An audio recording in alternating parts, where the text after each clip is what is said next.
Assalamualaikum warahmatullahi wabarakatuh. Selamat datang di channel Historias. Kali ini kita akan melanjutkan materi kita mengenai akulturasi Islam di Nusantara. Kita selanjutnya akan mempelajari mengenai makam. Ya, makam merupakan tempat di kuburnya orang-orang yang sudah meninggal. Tempat dan bangunan yang ada di atas makam sangat ditentukan oleh siapa yang berkedudukan di sana. Pada saat raja yang meninggal itu, maka dia akan dimakamkan dalam tempat yang mirip istana. Pada dasarnya sebuah makam terdiri dari sebuah kijang atau kijing atau biasa disebut jirit atau sebuah batu yang besar. Di atasnya kemudian didirikan rumah atau cungkup atau juga disebut kubah. Ada beberapa kira-kira makam yang didirikan di luarnya itu didirikan juga bujakori atau pintu gerbang atau pintu agung. Makam pada era Islam ini banyak sekali ukiran-ukiran kaligrafi tumbuh-tumbuhan. Ya, jadi perpaduan dua itu sebuah akulturasi budaya Islam yang sangat indah. Selanjutnya,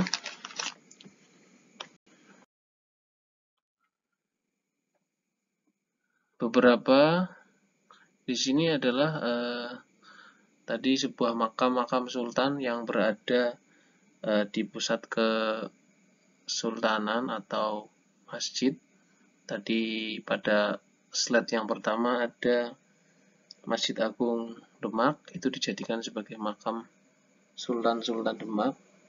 Ya, kemudian ada makam Raja Islam Mataram Islam di DIY di Kota Gede, ya.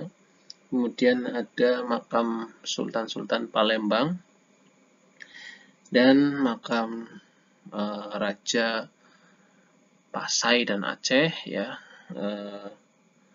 Itu di kompleks makamnya itu terletak di daerah Nangro Aceh, Darussalam.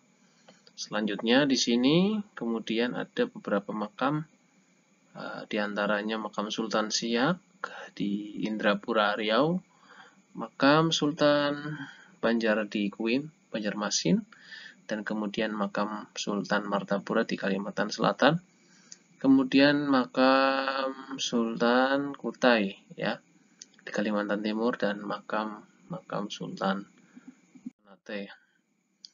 Nah, silakan dicatat beberapa pertanyaan yang nanti akan digunakan untuk menjawab pada live worksheet kalian, ya. Kemudian makam itu tadi, ya, ternyata merupakan perpaduan akulturasi budaya yang sangat indah. Ya, ada beberapa makam yang penempatannya berada di daerah daratan. Ya, makam tersebut antara lain makam Sunan Bonang di Tuban, makam Sunan Kalijaga di Katilangu, ya, dan makam Sunan Kudus di Kudus, dan banyak lagi. Itu beberapa makam yang berada di daerah daratan. Ya, kemudian tradisi ini mengandung unsur kebudayaan lokal, ya, yang menganggap bahwa orang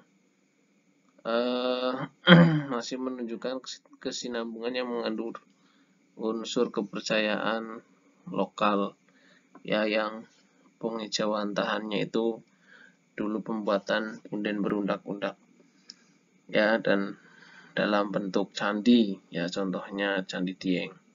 Kemudian selanjutnya ada makam yang terletak di atas dataran tinggi, contohnya makamnya Sunan Gunung Jati, ya, makam penyebar agama Islam yang ada di Jawa Barat atau Cirebon, ya, terletak di Gunung Sembung. Ini mengambil makna bahwa makam tersebut adalah makamnya orang yang mulia. Kemudian kita bahas selanjutnya ada beberapa seni ukir. Seni ukir setelah masuknya agama Islam di Nusantara, ada beberapa gambar-gambar yang sempat dilarang pembuatannya oleh beberapa ulama. Namun itu tidak mengikis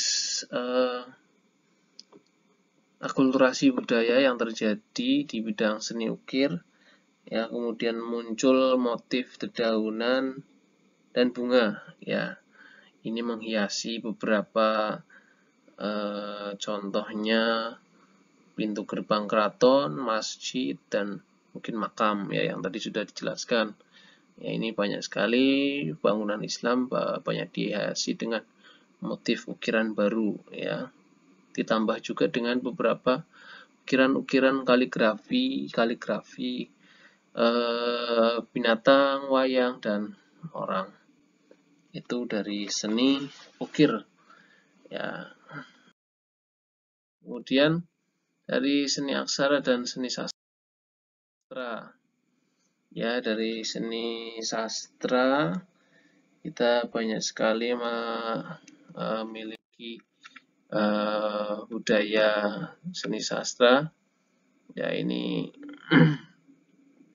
ada beberapa karya sastra yang berisikan sebuah cerita sejarah maupun dongeng dalam yang disebut itu adalah hikayat. Ya, hikayat ini banyak ditulis oleh peristiwa yang menarik, ya, kemudian kejadian-kejadian hal-hal yang tidak masuk akal. Kemudian hikayat ditulis dalam bentuk prosa atau karangan bebas. Contoh hikayat yang tadi ada pada slide, yang pertama adalah hikayat Iskandar Zulkarnain, hikayat Raja-Raja Pasai, dan hikayat 1001 Malam, dan banyak lainnya, ya. Kemudian ada beberapa karya lagi, yaitu penulisan babat, ya, penulisan babat namanya. Itu juga penulisan sejarah yang tapi isinya tidak selalu disertai dengan fakta atau kejadian yang sebenarnya. Isinya campuran fakta, sejarah, dan kepercayaan, ya, atau dibumbui hal-hal mistik. Di sini babat yang terkenal adalah babat Tanah Jawa, Mataram, Surakarta, dan babat Cirebon. Kemudian ada suluk, ya, tadi sudah dijelaskan pada gambar. Suluk ini adalah karya sastra yang isinya adalah menjelaskan soal-soal tasawuf, ya. Tasawuf itu adalah ajaran mendekatkan diri kepada Tuhan Yang Maha Esa. Ajaran-ajaran ini kemudian banyak sekali berkembang di masyarakat Nusantara, ya. Cirinya adalah dengan melakukan berbagai aktivitas peribadatan dengan pendekatan ritual wirid yang berdasarkan Quran dan Sunnah. Ya, kemudian suluk ini contohnya ada 3. Yang pertama ada suluk Sukarsa yang menceritakan Ki Sukarsa yang mencari ilmu untuk mendapatkan kesempurnaan.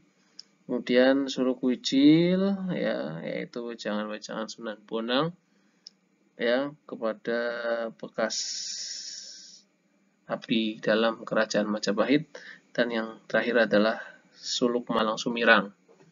Ya, suluk Malang Sumirang ini mengagungkan orang yang telah mencapai kesempurnaan dan telah bersatu dengan Tuhan. Ini biasanya terjadi